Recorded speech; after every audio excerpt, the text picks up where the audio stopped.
ఇశ్రాయేలు ప్రజలు అప్పుడే ఫిలిస్తీన్ల చేతులు ఓడిపోతున్న రోజులవి.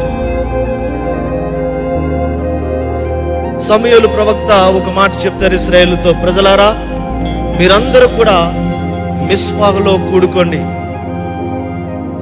నేను మన దేవుడైనటువంటి యెహోవా నామమున మీ కొరకు ప్రార్థన చేస్తాను.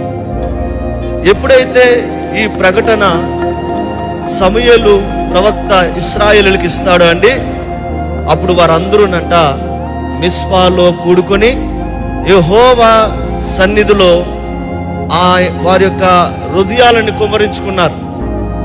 బైబిల్లో రాయబడుతుంది, నీళ్లు చేది దేవుని సన్నిధిలో కుమ్మరించెను. అంతేకాదు వారందరూ కూడా ఏక మనసుతో ఏక స్వరముతో మేమందరము పాపాత్ములమయ్యా అని చెప్పి వారు ఒప్పుకున్నట్లుగా దేవుని లేఖనాలు సెలవిస్తున్నాయి. ఎప్పుడైతే వారు తమ పాపములు ఒప్పుకున్నారో గమనించండి, దేవుని గొప్ప విజయం వరకు వచ్చిందండి. ఫిలిస్తీన్లను దేవుడు తారుమారు చేశాడు.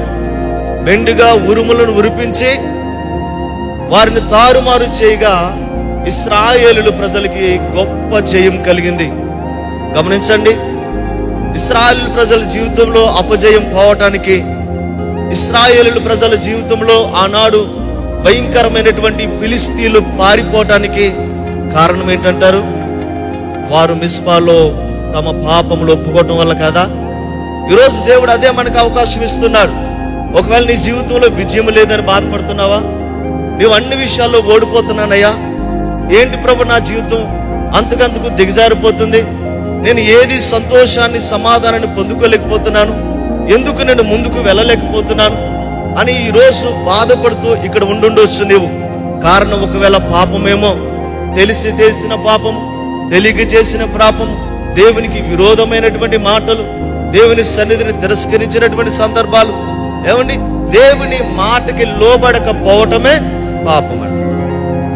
ఈరోజు ఒకవేళ నీ జీవితంలో విజయాన్ని దేవుడు ఇవ్వటానికి దేవుడు నిన్ను ఆయన సన్నిధిలో నిలబెట్టాడేమో. ఆనాడు ఇశ్రాయేలు ప్రజలు ఎలాగైతే తమ పాపములను ఒప్పుకున్నారో వారికి గొప్ప విజయము కలిగిందండి. ఒప్పుకోవాలండి. ఏమండి, ఈరోజు చాలా మందికి ఒప్పుకునే మనసు లేదు, దాచిపెట్టుకునే మనసు ఉంది, కప్పుకునే మనసు ఉంది. ఏమండి, ఒప్పుకోకపోతే మన జీవితాల్లో దేవుని కృపను మనం పొందలేమండి. బైబిల్లో ఒక మాట ఉంటుంది, మన పాపములను మనం ఒప్పుకొని వాటిని విడిచిపెట్టిన ఎడల దేవుని కనికరమును మనం పొందుకుంటాం.